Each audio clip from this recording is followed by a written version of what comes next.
Amados, nosotros estamos viviendo tiempos muy especiales de parte de Dios, pero muy especiales.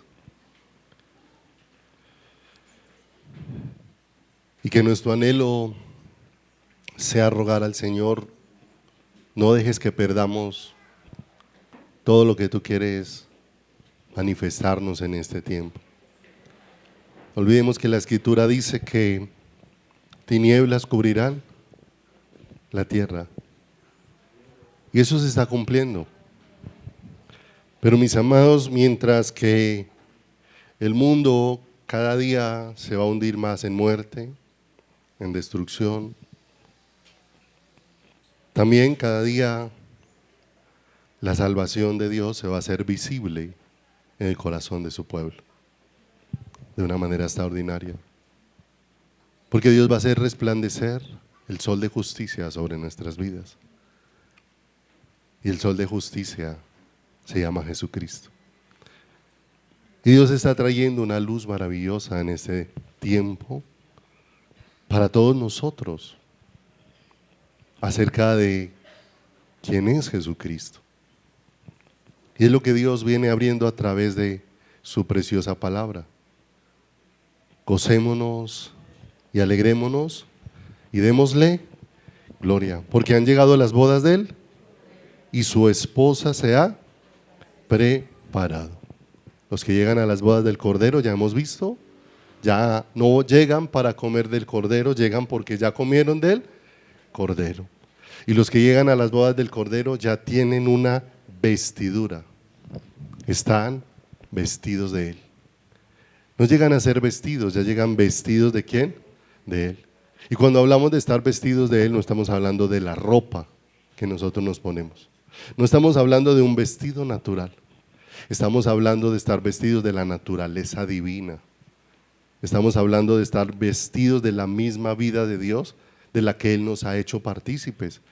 Y de esa vida nos ha hecho partícipes por medio de Jesucristo, su Hijo. De manera que le invito allá conmigo a 2 de Pedro, capítulo número 1, versículo número 3 y 4.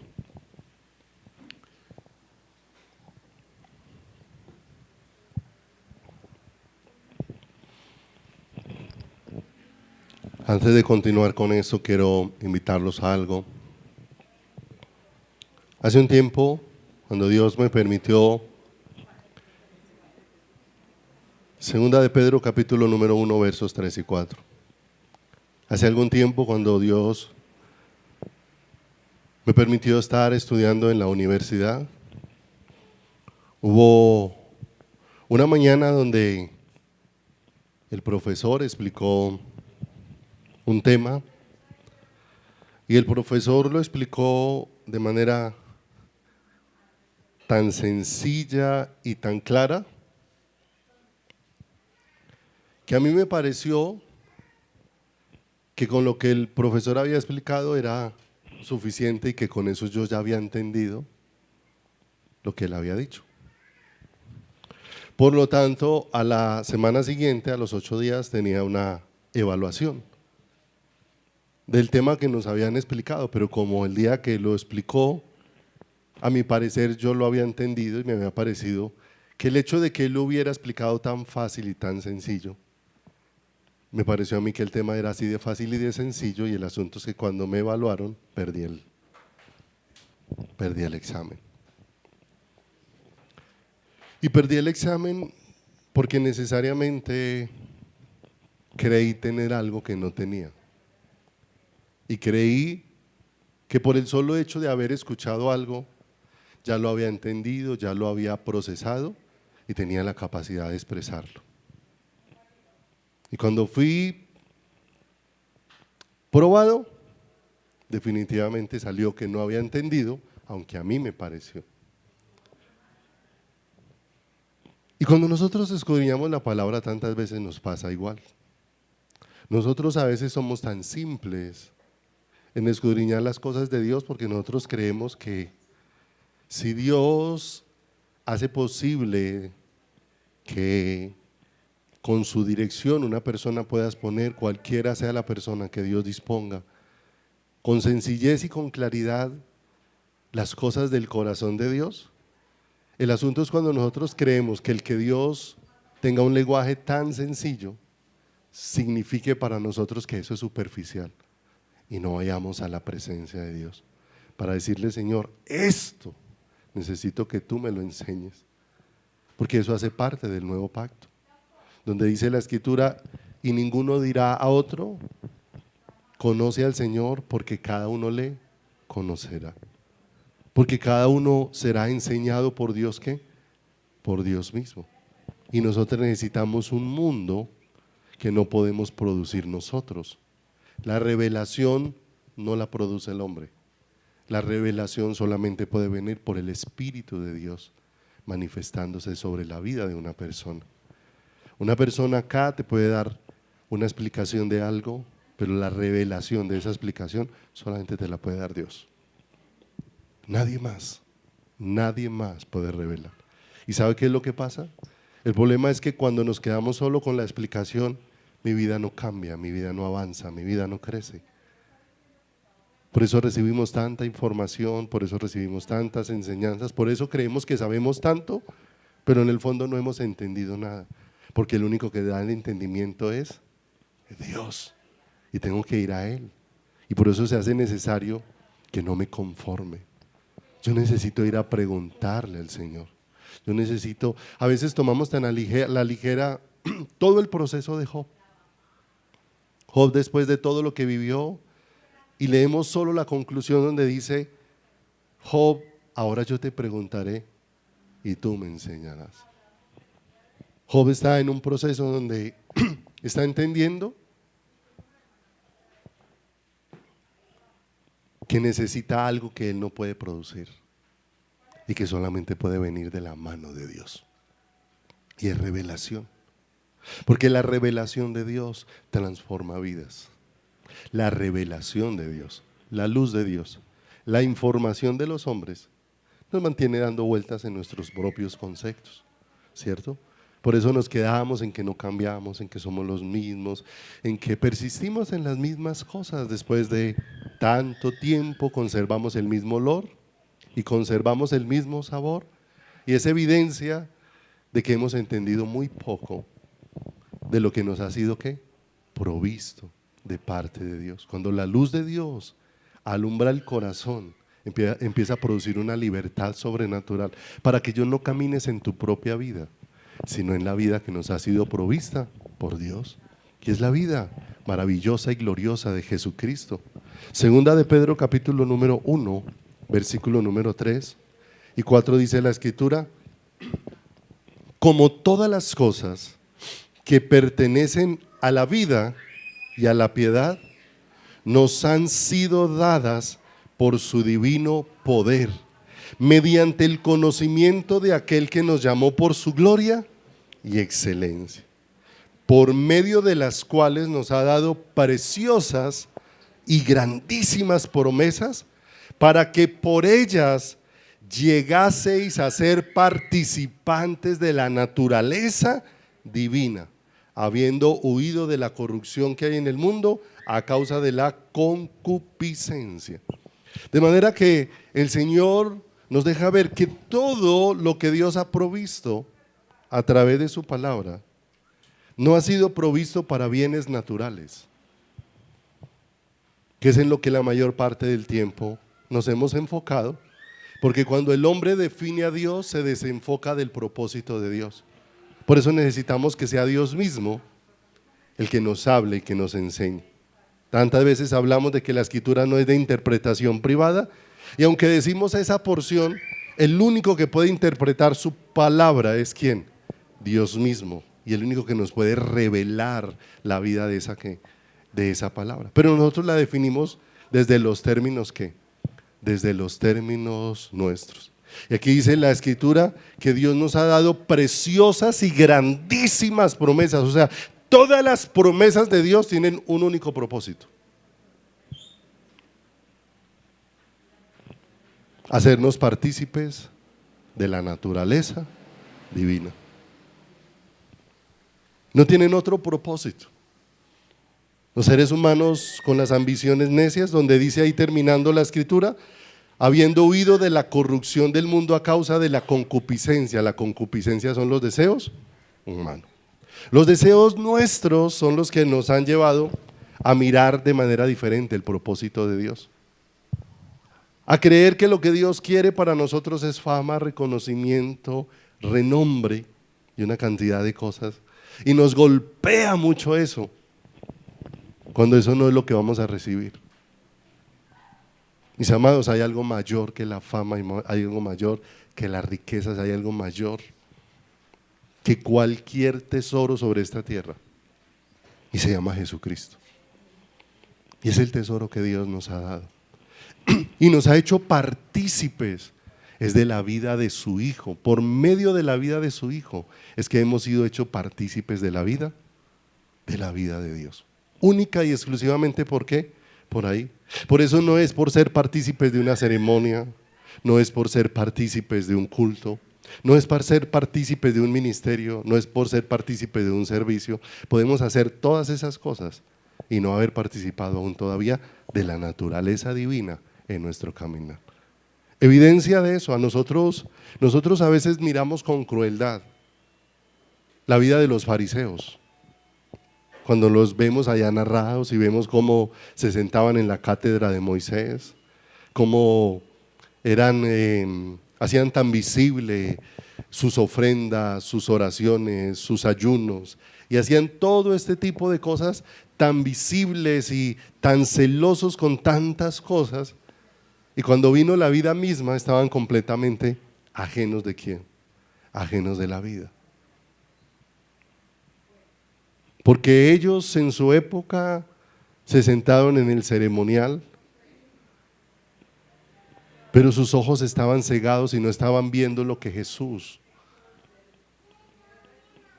significaba para la vida del ser humano. No puede ser visto de manera natural, pero Dios en su gracia está trayendo esa luz y todas las promesas, ¿hacia dónde nos van llevando? Única y exclusivamente al conocimiento de Jesucristo. Única y exclusivamente al conocimiento de Él. Todas las promesas señalan hacia una única ¿qué? Hacia una única persona. Todas las promesas en Él son sí y en Él son amén. ¿Y quién es ese Él? Jesucristo. Única y exclusivamente en Él. En la Nueva Traducción del Viviente dice, 2 Corintios 1:20, pues todas las promesas de Dios se cumplieron en Cristo con un resonante sí, con su venida, con su muerte, con su resurrección. Todas las promesas de Dios ¿qué? Se cumplieron, y se cumplieron con un resonante sí, dice esta versión, y por medio de Cristo es nuestro amén. O sea, por medio de Cristo y solo por medio de Cristo es que nosotros podemos recibir de Dios.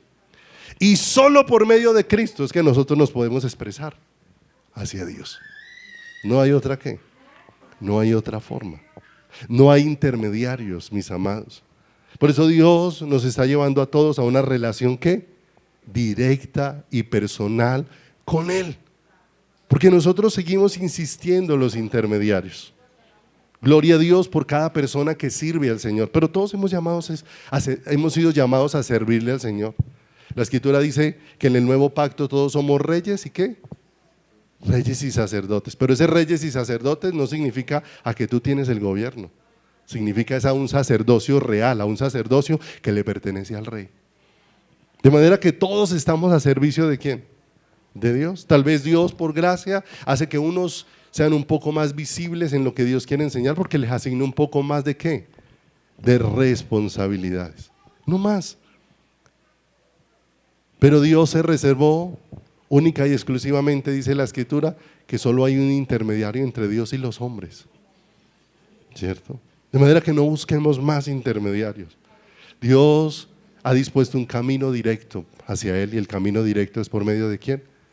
Por medio de Jesucristo. Única y exclusivamente por Él, ¿cierto? Por eso Dios va abriendo más detalles a través de su palabra. Y va abriendo más detalles cuando vamos escudriñando las Escrituras para que empecemos a ver lo que antes no habíamos visto. Y solamente es posible porque Él está obrando en nosotros. Allá en Proverbios dice: te haré entender y te enseñaré el camino que debes ¿qué? Seguir. Sobre ti mis ojos ¿qué? Sobre ti mis ojos fijaré. De manera que nosotros necesitamos detenernos en la presencia de Dios a meditar sobre la salvación de quién, sobre la salvación de Dios. Porque aunque hablamos mucho de la salvación, entendemos muy poco de ella. Hablamos mucho, ¿cierto? Hoy la gente, hoy la cultura de la iglesia se ha vuelto similar a la cultura del mundo. Afuera la gente sabe de todo y no sabe de nada. Si usted habla con cualquier persona y cualquier persona se cree político experto, médico experto, se cree tecnólogo experto, ¿cierto? Y solamente dice cosas que cuando alguien empieza a llevarlo de a dónde sacó todo eso, no sabe ni de a dónde salió, ni de dónde explicarlo, ni por qué lo dice, ¿cierto? No tiene bases, no tiene ¿qué? Fundamentos dentro de su caminar. Porque muchas veces nos dedicamos a oír, pero no procesamos dentro de nuestro corazón las cosas que Dios tiene para nosotros. Primera de Pedro 1, verso 10 y 11. Primera de Pedro, capítulo número 1, versículo 10 y 11. Dice la Escritura: los profetas que profetizaron de la gracia destinada a vosotros. Mire lo hermoso, la gracia, el don inmerecido, lo que se nos dio como regalo de parte de Dios. Dice: inquirieron y diligentemente ¿qué? Indagaron acerca de esta salvación. Mire lo hermoso. Y ellos apenas habían recibido una sombra de lo que venía. Mis amados, nosotros ya hemos recibido la realidad, ya tenemos a Cristo. Cristo ya vino, Cristo ya está ¿qué? Presente. Y dice que ellos, teniendo las sombras, indagaron acerca de esa salvación. Y mire lo que dice el verso número 11. ¿Hacia dónde fueron guiados ellos aún con lo que Dios les fue mostrando? Dice el verso 11, escudriñando ¿qué persona? Y mire lo hermoso. Eso es una luz maravillosa. Cuando Dios ya nos lleva a buscar en toda la Biblia no eventos, no sacrificios, no cultos, no ceremonias, no servicios, sino nos lleva a buscar a una ¿qué? A una persona. Ellos indagaron diligentemente y, como dice ahí, escudriñando qué persona y qué tiempo indicaba el Espíritu de Cristo que estaba en ¿quién? En ellos. Mire lo hermoso, la luz que el Espíritu de Dios estaba obrando al interior de sus corazones, el cual anunciaba de antemano los sufrimientos de Cristo y las glorias que vendrían ¿con quién? Con ellos. Mire que los profetas entonces no solamente trajeron un mensaje, sino que cuando fueron guiados por el Espíritu de Dios, empezaron a escudriñar que ese mensaje se trataba de una persona. Se trataba de una persona. Lo estudiamos hace algún tiempo en la carta a los Romanos, que la salvación y que el Evangelio no es simplemente una obra, se trata de una persona, de la gloriosa persona del Señor ¿qué? Jesucristo. ¿Y por qué se dejaron guiar ellos? Por el Espíritu de Dios, por el Espíritu de Dios que los guió para mostrarles qué persona, ¿cierto? Qué tiempo maravilloso. Y nosotros ahora que estamos perseverando sobre la salvación, esos 2:42 donde dice que y todos perseveraban en la doctrina de los apóstoles, en el partimiento del pan, en la comunión unos con otros y en las ¿qué? Y en las oraciones. Y que estamos perseverando en la salvación, en poder entender, ¿cierto? Lo que ya hemos recibido de parte de ¿quién? De parte del Señor. Para saber si ya hemos recibido algo de parte del Señor, necesariamente tenemos que tener claro si hemos nacido de qué, si hemos nacido de nuevo. Porque si alguien no ha nacido de lo alto, no ha nacido por el poder de Dios, no importa, todo lo que llegue de la palabra a esa persona no va a producir ningún efecto dentro de ese corazón. Pero para los que hemos nacido de nuevo, ¿cierto? Ayer les compartí algo a los muchachos de alabanza y les decía, si hay formas de ir evidenciando si hemos nacido de nuevo. Si hay formas de ir evidenciando. Dios nos ha dejado, ¿cierto? Una de ellas, les compartía yo a ellos ayer, decía cuando una persona en lo natural viene a este mundo, ¿cierto? Un bebé nace y ese bebé que nace, ¿cierto? Salió de un mundo en el que estaba viviendo allá en el vientre de su mamá y cuando nace entra a un mundo que no conoce, ¿cierto? A tal punto que apenas nace lo primero que tiene que empezar a usar son sus pulmones, tiene que empezar a respirar porque su forma de tomar oxígeno, ¿qué? Cambió una vez se da el nacimiento, ¿cierto? Y ahí en adelante empieza un proceso de crecimiento, ¿cierto? Ese bebé nació en un mundo que no conoce, hay muchas cosas de ese mundo que no entiende, pero en la medida que va creciendo y va viviendo procesos, va conociendo y va entendiendo el mundo en el que ahora ha sido ¿qué? Ha sido puesto. Pero pasa algo con el bebé, ¿cierto? Y es lo que nos permite identificar si hemos nacido de nuevo, dentro de muchas cosas. No olvidemos que aún la palabra de Dios dice que el Espíritu de Dios es el que da testimonio ¿a quién? A nuestro espíritu. Ese bebé que nació tiene una particularidad, mire, ese bebé no entiende el lenguaje todavía de sus papás. Él no sabe decir palabras, él no sabe hablar, no sabe hacer señas, porque no hay forma de que ese bebé haga ¿qué? No haga señas, pero ese bebé sabe pedir pucheca. ¿Sí o no? Y cuando le dio hambre, ¿cierto? Empieza a pedir ¿qué? Comida. De manera que ese bebé nació y viene con algo en él. ¿Tiene qué? Hambre. ¿Y cuánto le va a durar el hambre a ese bebé? Toda la vida. Toda la vida va a durar esa hambre. ¿Y sabe por qué va a durar toda la vida? Que va cambiando el proceso. Al principio, lo que recuerdo, al bebé le dan la leche materna. Después le van probando ya la leche para darle en el tetero, ¿cierto? Después ya hay que irle dando otros alimentos, entonces le dan compotas, le dan ciertos alimentos triturados, que le dan un caldito de frijoles, bueno, una cantidad de cosas, y va avanzando, ¿cierto? Después ya le van dando alimentos más sólidos, va creciendo, la alimentación del bebé, el bebé va creciendo y la alimentación del bebé va ¿qué? Pero fíjese, ¿por qué el bebé sigue comiendo? Porque al bebé le sigue dando hambre.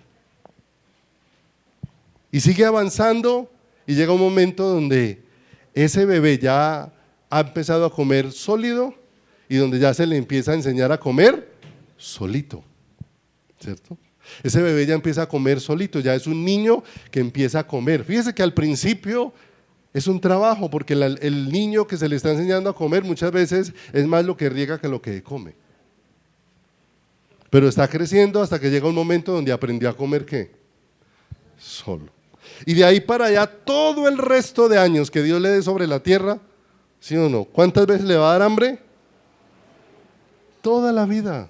Y toda la vida va a tener que estar comiendo hasta el último día en que se muera. ¿Sí o no? Evidencia de que has nacido de nuevo. Mis amados, tenemos un deseo por Dios. Si naciste de nuevo y no tienes anhelo de comer del pan de vida, hay un serio problema. Porque si una persona nació, lo único fijo es que va a comer. Porque nació con una necesidad. Y no olvidemos, si nosotros nacemos de nuevo, nacimos con una necesidad. La necesidad de comer del pan de vida. El problema es cuando tú vives congregándote y no tienes el más mínimo anhelo de relacionarte con Dios, de conocer a Dios. Porque nos acostumbramos, a veces hicimos un cambio y creímos que el cambio fue haber entrado en Cristo. Antes sagradamente íbamos a misa, ¿cierto? Y ahora sagradamente vamos a culto, ¿cierto? ¿Qué cambió? ¿Misa por culto? ¿Y siguen sin comer del pan de vida? Porque una evidencia de nacer de nuevo es hambre, que al principio te van a tener que dar de comer, sí, y para eso Dios ha provisto. Por eso ha provisto miembros del cuerpo, ¿cierto? Que ya han alcanzado madurez para que puedan darte alimento, para que puedan enseñarte la palabra. Y esa palabra Dios es el que la va a instalar en quién. ¿Sí o no?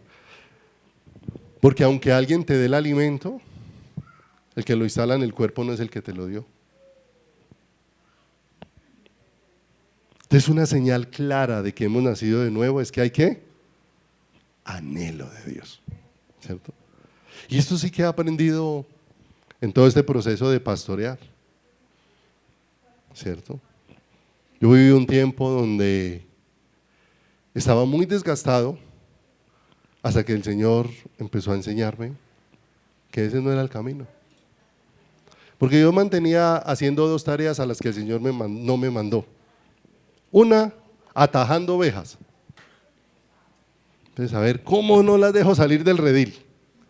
Que se quiere salir y por un lado tápele el roto y por el otro lado, para que no se vaya, para que no se vaya, para que no se vaya. ¿Sí o no? Y por el otro, no sé si suene muy feo lo que voy a decir, pero por el otro arriando a los que no querían caminar.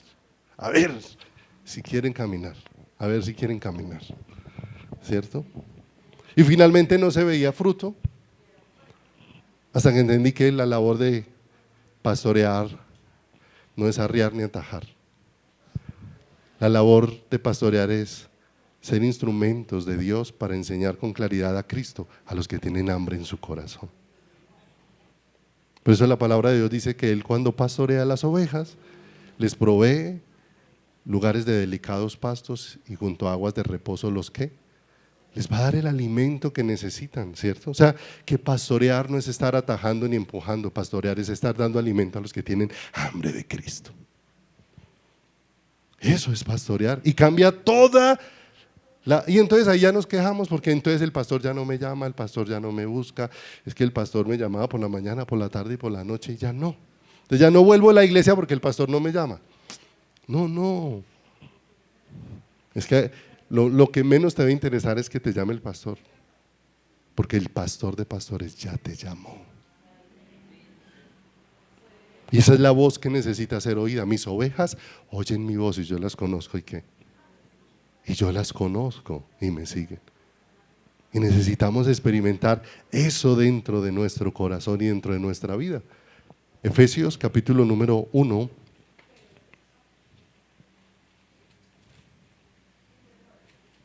Efesios capítulo número 1, versículo número 17.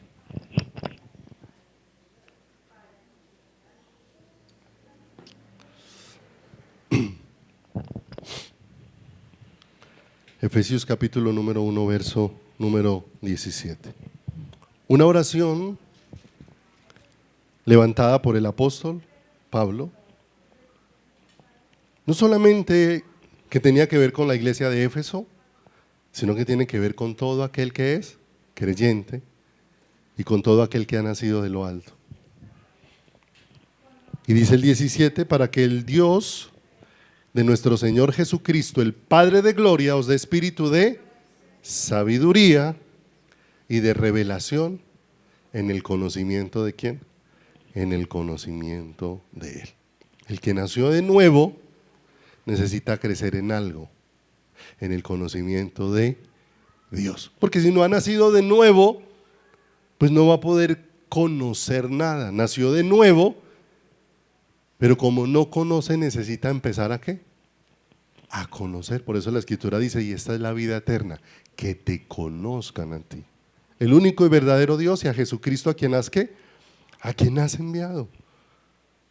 Es como Dios lo ha dispuesto a través de su preciosa palabra. Y aquí hay tres cosas importantes que les vamos a pasar rápido para instalarnos en lo que vamos a hablar esta mañana.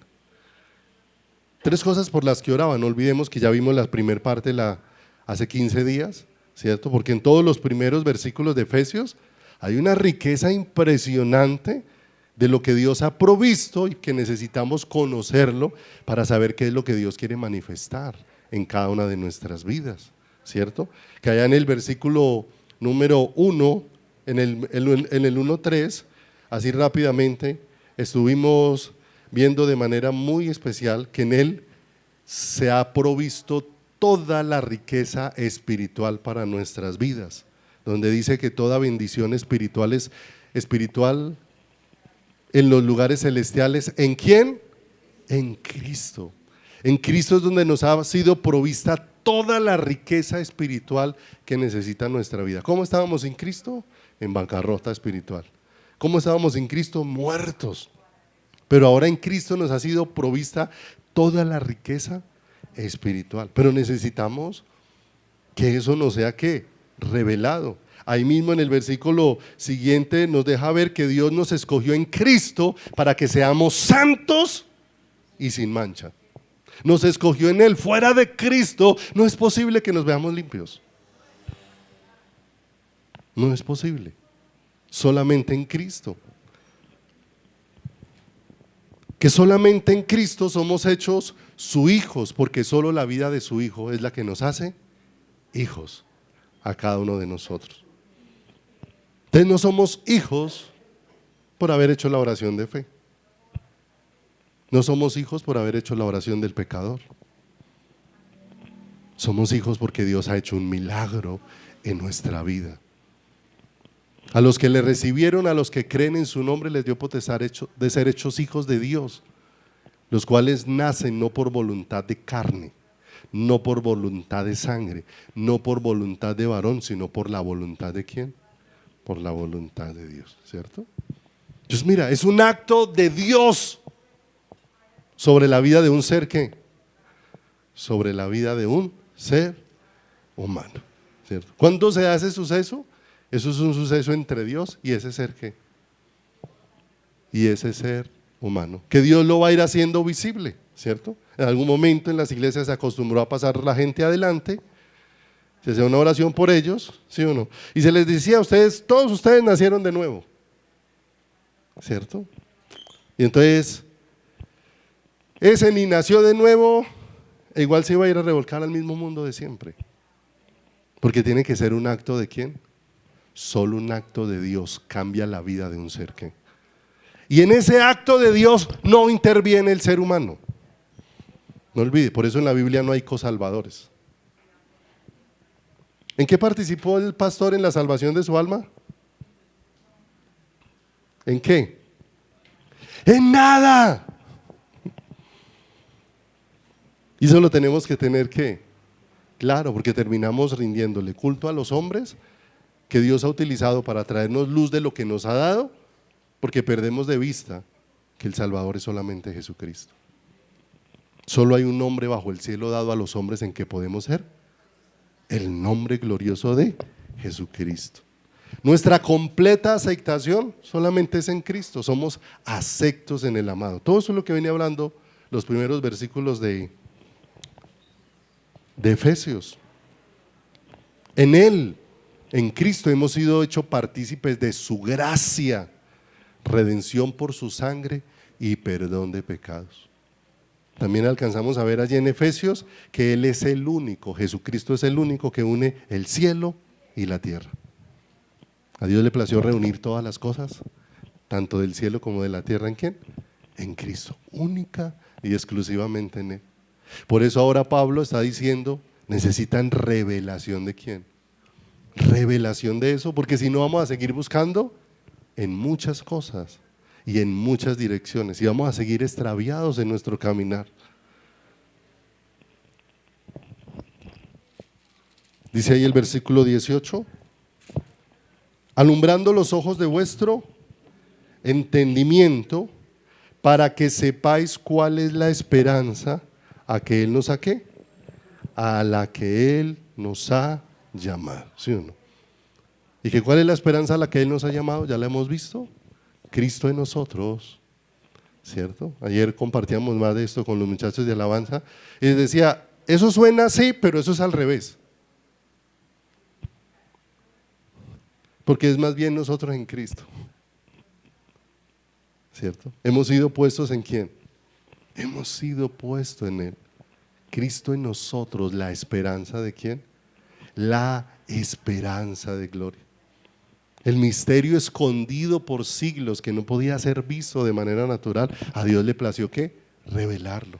A Dios le plació traerlo a la luz. La esperanza nuestra es que nos ha sido dado ¿quién? Cristo. Y que nuestras vidas cuando nacemos de nuevo son puestas ¿en quién? Son puestas en Él. Después dice la segunda parte. ¿Y cuáles las riquezas de la gloria de su herencia en los santos? ¿Cierto? Fíjese que no está hablando de la herencia tuya, sino está hablando de la herencia ¿de quién? De Dios. Hay una sola cosa que Dios desea. Hay una sola cosa que Dios anhela, ¿sí o no? Nosotros, definiendo a Dios desde nuestra mente natural, pensamos que es que Dios desea verme lleno de salud, que es que el deseo de Dios es verme lleno de prosperidad, que es que el deseo de Dios es verme lleno de tranquilidad. No, el deseo de Dios es uno solo, y es Jesucristo. Ese es el único deseo ¿de quién? De Dios. Y para Dios hacernos su deseo, ¿dónde nos puso? En Cristo. Lo que Dios desea como su herencia es su Hijo, y para hacernos a todos nosotros su herencia, ¿en quién nos puso? En su Hijo Jesucristo. ¿No le parece todo eso tan hermoso?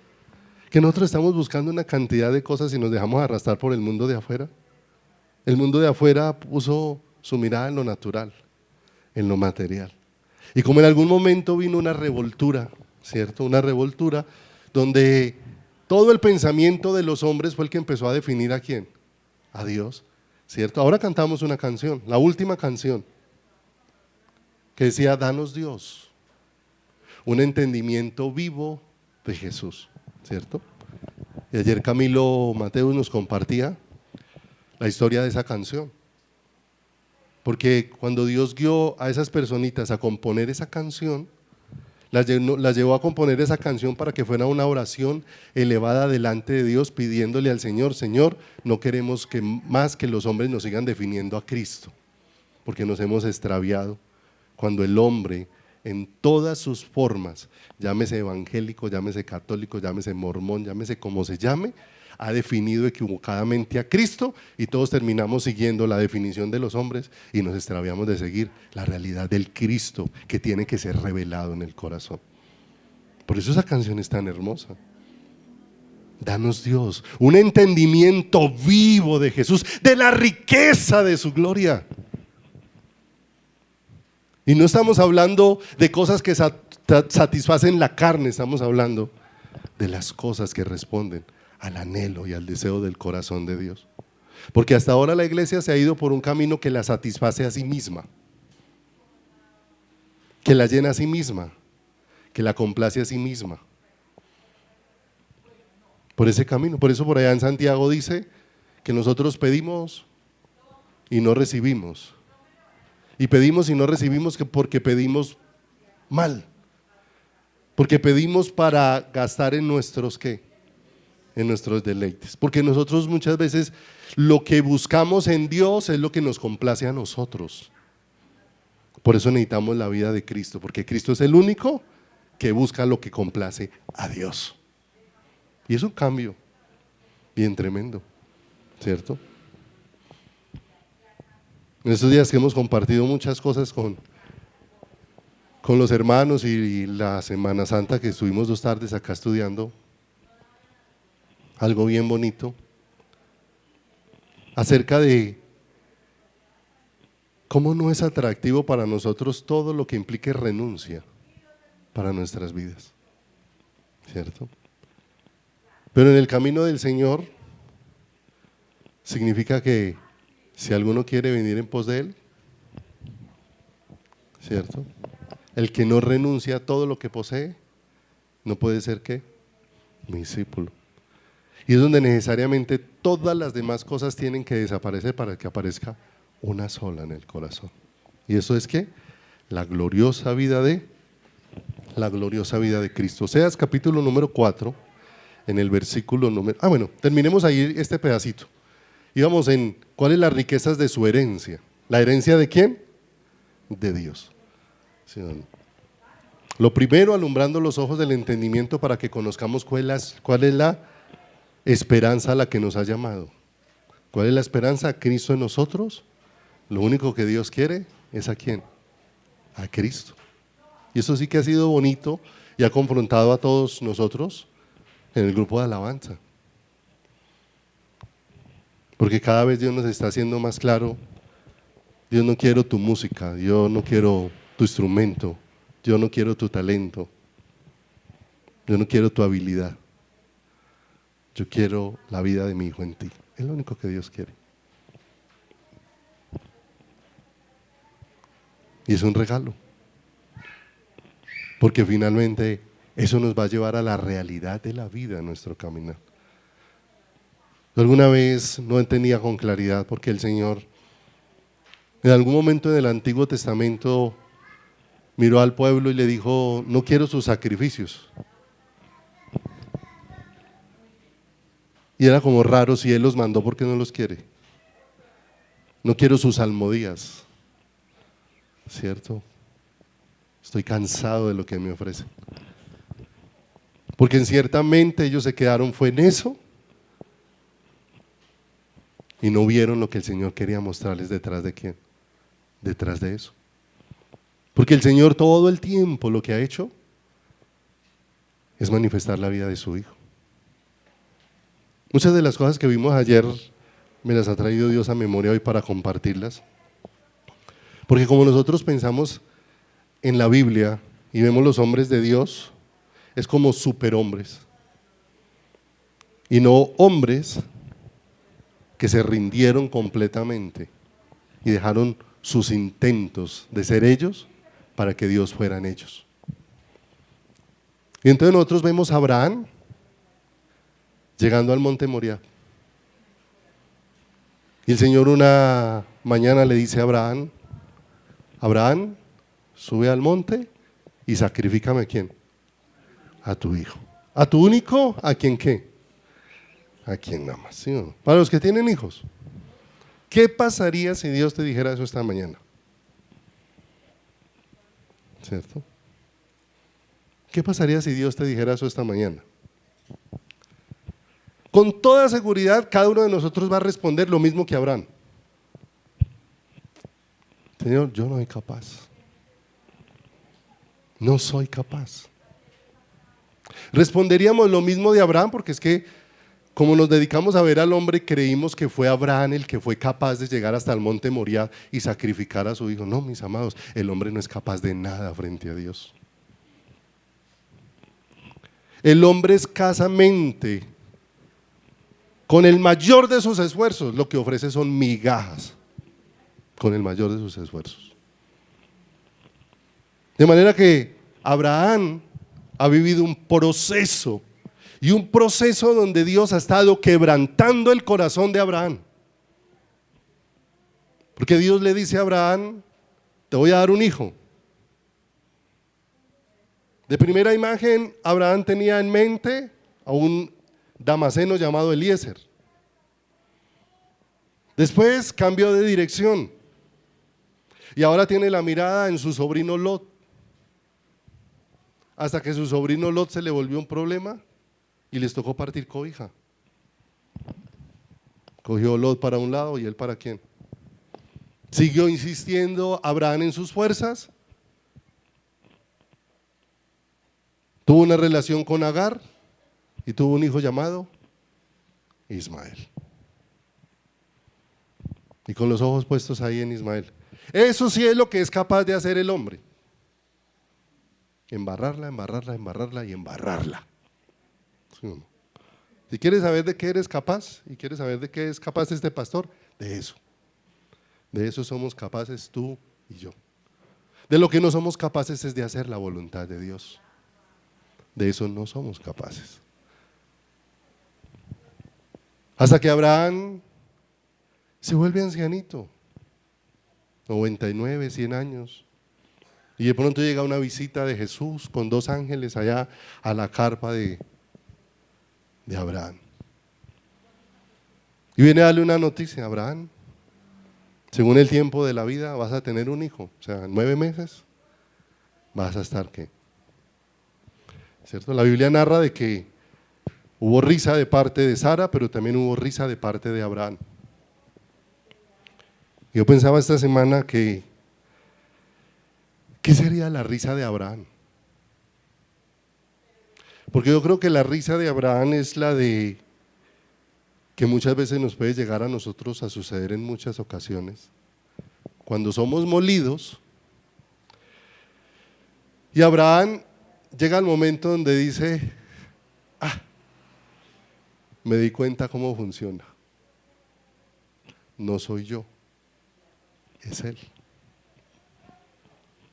No soy yo el que hace las cosas, porque ya soy un viejito que no tiene capacidad de tener una relación sexual. Mi esposa hace ¿cuántos años que no tiene su periodo? ¿Sí? O sea que finalmente todo lo que va a suceder era obra ¿de quién? Era obra de Dios.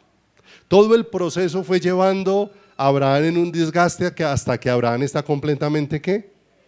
Rendido. Y cuando Abraham está completamente rendido, ya el que está obrando en Abraham no es Abraham, es Dios en Abraham. De manera que cuando Dios le dice a Abraham: sube al monte Moriah y sacrifícame a tu hijo, el que está subiendo a sacrificar no es Abraham,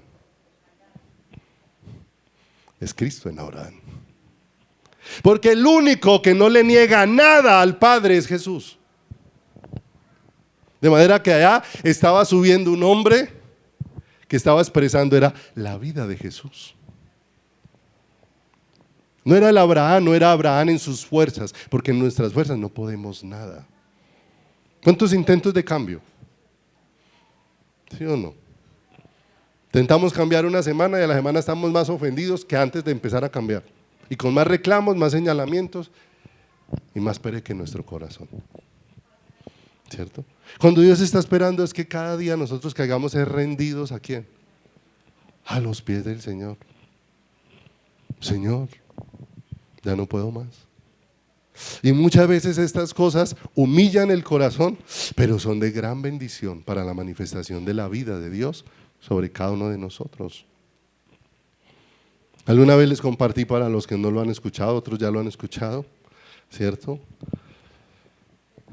Que hace muchos años, un día el pastor donde íbamos, a la congregación donde estábamos, había oración en la mañana y asignaban a algunos hermanos que predicaran 15 minutos. El pastor me asignó predicar una mañana de esas 15 minutos, ¿sí? Y el pastor le avisaba a uno como 15 días antes, de manera que uno se pudiera preparar, que orara, que le preguntara al Señor, que, ¿cierto?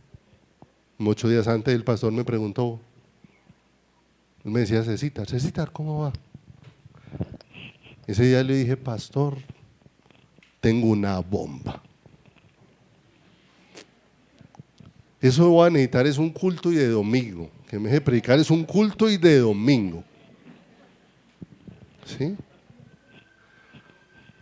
Yo creo que el pastor sabía que yo me estaba metiendo en la grande, porque él solamente me miró y se rió. Yo creo que él por dentro dijo: no sabe para dónde va. A la semana siguiente llegó el día que me correspondía predicar. Yo llevaba mis hojas, mi Biblia y todo. El pastor me hizo señas y pasé. Cuando pasé, la Biblia, todas las hojas se pusieron en blanco. O sea, no había letras en mi Biblia. Y no había letras en mis hojas de apuntes. Y no habían palabras en mi memoria. O sea, yo pensaba y como quedé sin nada, en blanco. Lo único que dije ese día fue: Dios los bendiga. Me bajé y el pastor predicó los otros 14 minutos y medio. Ese día me bajé y no quería volver a la iglesia. Me fui bravo y dije, pensaba en el taxi: si me vuelven a decir que predique, jamás vuelvo a predicar. ¿Cierto? Claro. Dios tenía que golpear. muy fuerte, ¿cierto? Porque no somos nosotros. Cuando yo soy el que tengo que hablar, así diga muchas cosas de Jesús, no tengo nada para decir. Porque el único que tiene para decir de Él mismo es Él. No nos sirve la información de los hombres. Tenían mucho para decir de las Escrituras los fariseos, pero no conocían a Jesús y no exponían nada de Jesús cuando hablaban. De manera que allá no está subiendo el super Abraham.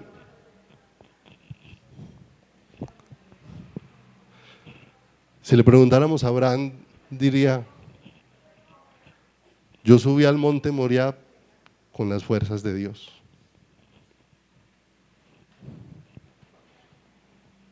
No le dije nada a mi esposa porque Dios estaba dirigiendo todo.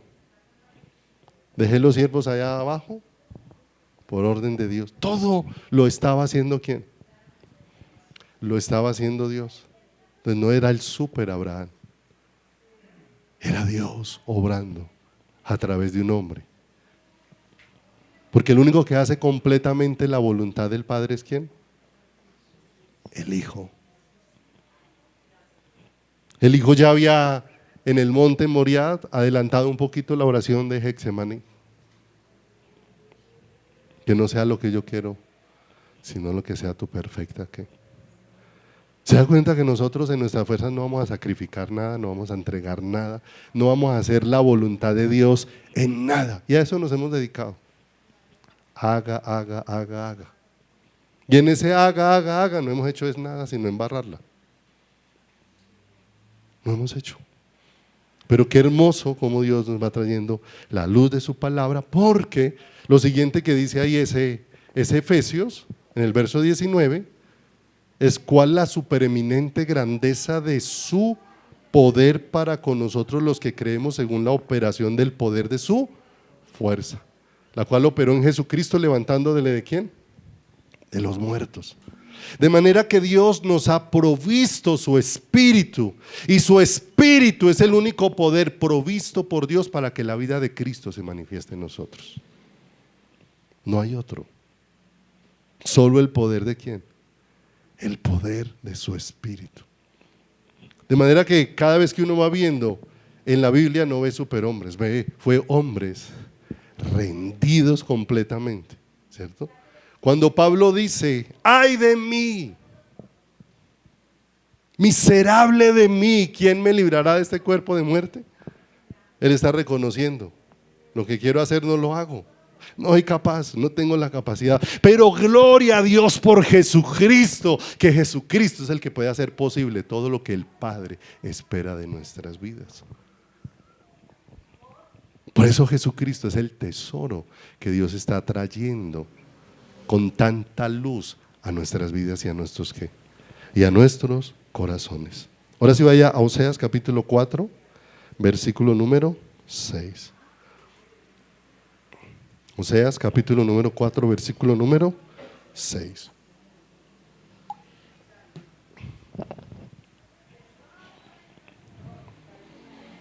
Mi pueblo fue destruido porque le faltó, ¿cierto?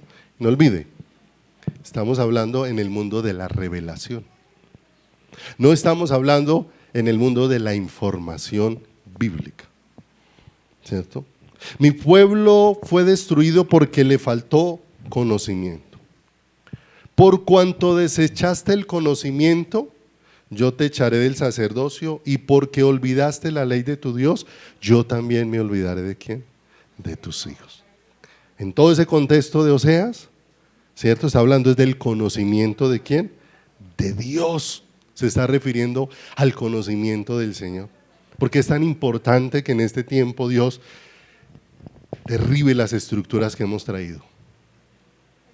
Las estructuras, porque creímos que la teología nos hacía gran bien y nos hizo mucho daño.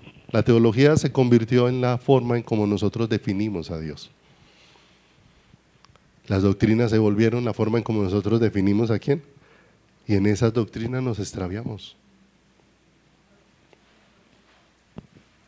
Juan el apóstol estuvo con Jesús, comió con Jesús, estuvo con Jesús, recostó su cabeza en el pecho ¿de quién?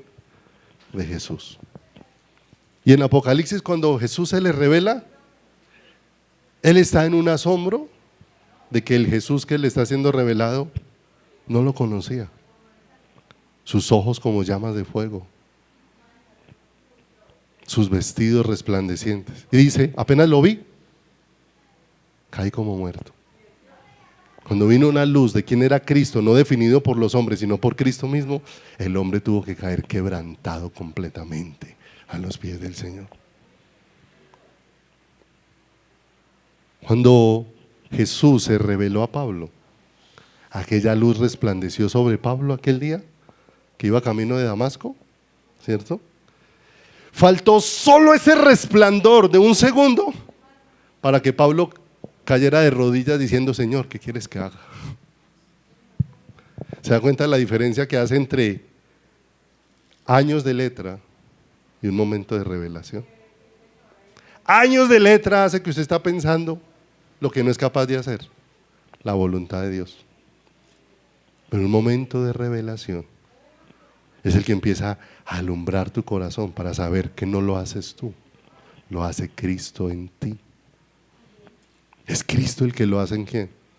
En ti. Y que lo que yo necesito es caer rendido a los pies de quién. Necesito es caer rendido a los pies del Señor. Juan capítulo 14. La semana de hace 15 días habíamos quedado ahí en Juan 14 con una pregunta.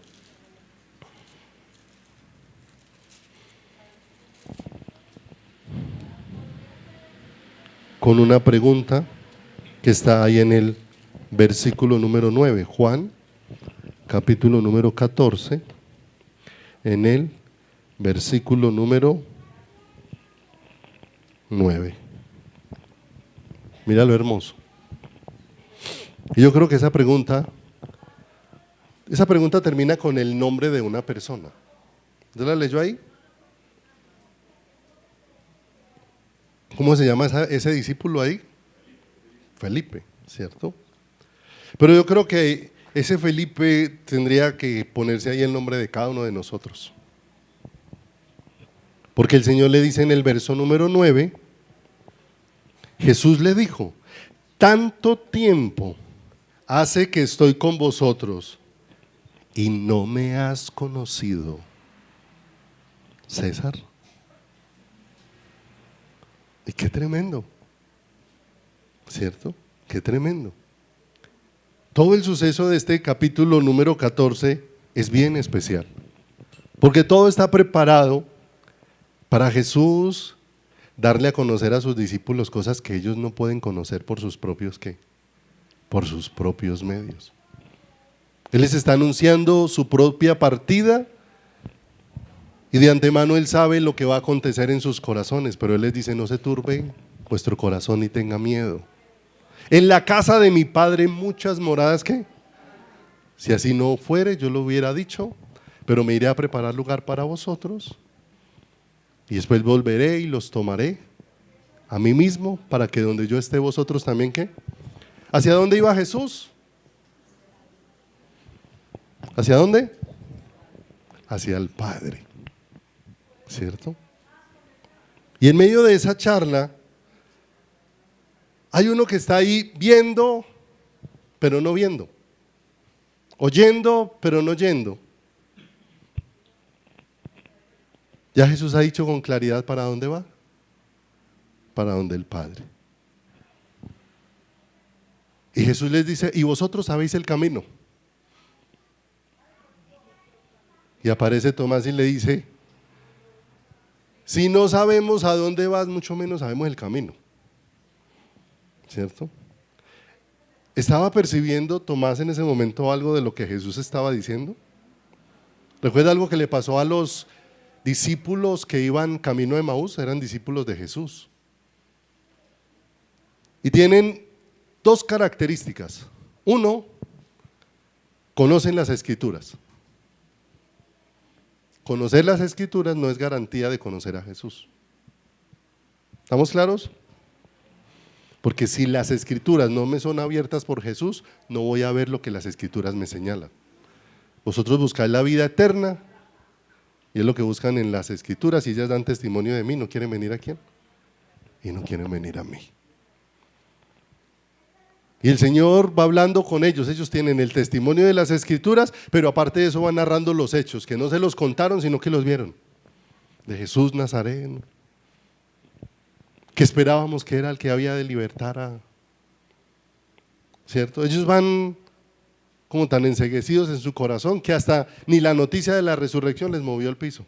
Nos sorprendieron unas mujeres que esta mañana dijeron que había resucitado, pero ellos van hablando como con desconsuelo en quién. Y el asunto es que van hablándole todo eso a Jesús mismo.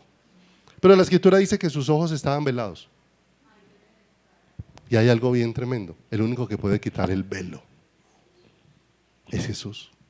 Eso dice en Corintios. Que aún los judíos cuando leen a Moisés todavía les queda el mismo velo, el cual solamente es quitado ¿por qué? Por Cristo, y que el velo está puesto sobre el corazón.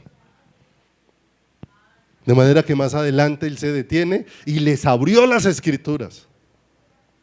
Y empezó a mostrarles cómo en la ley y en los profetas, todo lo que las escrituras decían acerca de Él. Y miren lo hermoso. Cuando Cristo no nos ha abierto su palabra, nosotros la podemos ver y vemos tabernáculo, vemos maná, vemos una roca echando agua, vemos un mar abierto, vemos a un super Moisés, vemos todo ese poco de cosas. Pero cuando Cristo empieza a abrirte las escrituras, ya empiezas a ver que ese tabernáculo no es un lugar, es una persona. Que cada parte de ese tabernáculo es una expresión de esa persona. Esa mesa de los panes, ese altar del incienso, ese candelabro, ese lugar santísimo, ese altar de sacrificio, cada cosa es una persona. Que ese maná es el alimento provisto por Dios, que esa roca que brota agua es una persona. Entonces ya usted no está viendo historia, sino empezó a ver aquel del que siempre Dios nos ha hablado. A Jesucristo, por todas partes de la escritura. Les abrió las escrituras y les empezó a mostrar lo que la ley y los profetas decían acerca de quién, acerca de Él, ¿sí o no? Yo creo que aparece esos momentos donde uno dice, ¿y cómo no lo había visto? Es que no lo voy a ver hasta que Él no me abra los ojos. Después llegaron más adelante, dice la escritura, y Él partió el pan, les dio y fueron abiertos sus ojos y le reconocieron. ¿Recuerda que ahora les decía que cuando una persona nace de nuevo, esa persona tiene hambre? Y es una característica del que nació de nuevo. ¿Cómo iban los discípulos cuando iban sin revelación? Alejándose. Pero cuando se les abrió las escrituras y después Él les abrió los ojos y lo vieron, se pararon y se devolvieron. ¿Se da cuenta que ya no hay que estar empujando ni arriando? Hay un fuego que empieza a arder en el corazón cuando Dios empieza a revelar, porque la revelación de Jesús atrae hacia Él. El único que nos puede atraer hacia Él es Él mismo. Volvieron y dice que ellos llegaron y le están contando con alegría a los demás discípulos todo lo que aconteció. Y viene ese regalo, llegó Jesús a darles más. Aparece Jesús así en medio de ese escenario tan glorioso. Y dice que les volvió a abrir las escrituras y les abrió el entendimiento para que vieran todo lo que las escrituras decían de quién. Qué hermoso y qué glorioso cuando Dios abre todo ese mundo tan extraordinario. ¿Para quién? Para el corazón. De manera que Felipe y Tomás necesitan una luz ¿de quién? De Dios. No sabemos a dónde vas ni cuál es el camino. Y Jesús de una manera especial, ¿cómo le responde? Yo soy el camino, yo soy la verdad y yo soy ¿qué? Y lo más hermoso es que mire, el camino no es una senda, no es un trecho, no es una calle, el camino es una persona. La verdad no es un argumento, no es un razonamiento, no es una filosofía, no es una doctrina, no es una teología, es una persona. Y la vida no es lo que tienes, no es lo que logras, no es lo que alcanzas, es una persona. Y él dice, ¿a dónde iba Jesús? Y dice, yo soy el camino, la verdad y la vida. Y nadie viene al Padre sino por mí. De manera que yo voy al Padre y yo soy el único por el que pueden llegar a ¿quién? Por el que pueden llegar al Padre. Y aparece entonces Felipe diciéndole, entonces muéstranos al Padre. Y ahí es donde él le dice, tanto tiempo entre vosotros y no me conoces, Felipe, ¿cierto? Porque a veces, ¿qué estamos esperando que Dios nos muestre? A veces estamos más interesados en que Dios nos muestre cosas, en que Dios nos dé salidas a situaciones, que en que Dios nos deje ver quién es Él y que nos revele la vida gloriosa de quién, de su Hijo. El que me ha visto a mí, ha visto a quién, ha visto al Padre. En Éxodo 33 hay una oración, por ahí está. Éxodo 33. Hay una oración. Acompáñenme allí, vamos a terminar con esas dos citas, porque aquí hay algo muy hermoso.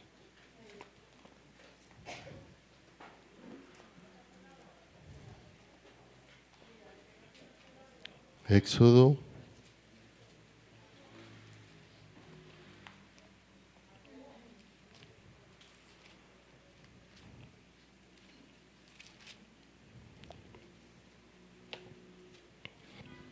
capítulo número 33, en el versículo número 18.